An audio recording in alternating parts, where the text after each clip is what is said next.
Welcome back, everyone, and thank you for tuning in to Diecast Emporium.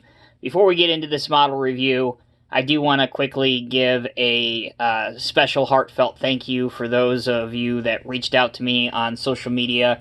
For those of you that may not be familiar, I'm not going to dwell on it too much, but we can't really avoid this.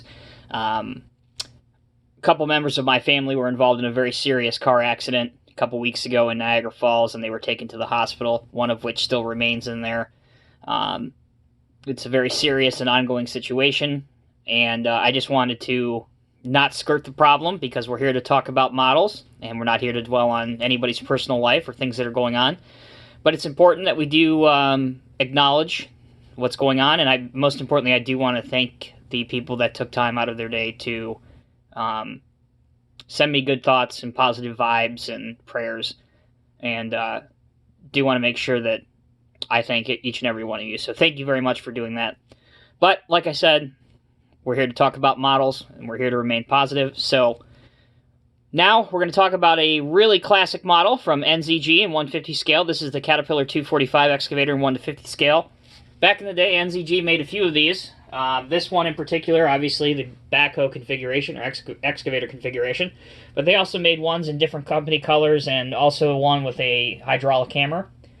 So this is the box, pretty typical for NZG back in the day. Black and yellow cat with the blueprint outline of the machine. Cat 245 on it.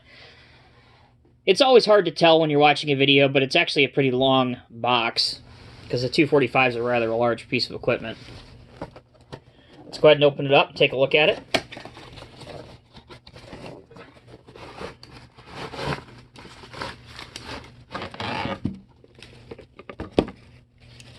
As standard for back in the day, all of these machines had rubber tracks. They didn't make many models with metal tracks or anything back in the day, in the 70s and early 80s. As you can see, it had the pointed cab and the blue tinted glass, which I always thought looked really cool on these models. It kind of gave that period correct look to it. Adjust the camera a little bit more here for you. As I said, the tracks the undercarriage is really bolted on with a single screw, rubber tracks. It does rotate 360 degrees, just like that.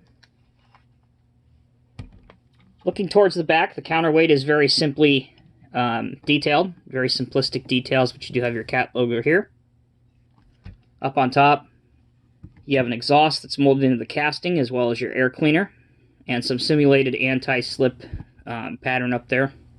Again, no hydraulic lines or anything. That was all before that kind of detail was really added in. But this model is very robust and very strong, so there's quite a bit of play value. Again, that's not really what this was intended for, but it's built very strong. It has a 5-tooth bucket on it. You can reach out, dig underneath itself pretty reasonably. It also can curl in quite well. Just want to be a little careful with a model of this age. But you can mimic somewhat of a realistic transport load on it. There's the cat pyramid logo as well. So overall, I would say this is a pretty nice model. Not many retailers have these anymore because they've obviously long been discontinued. But if you go online and you search eBay, things like that, these occasionally will pop up. You won't break the bank getting one of these. They're certainly not going to cost you what a CCM 245, for example, would cost you.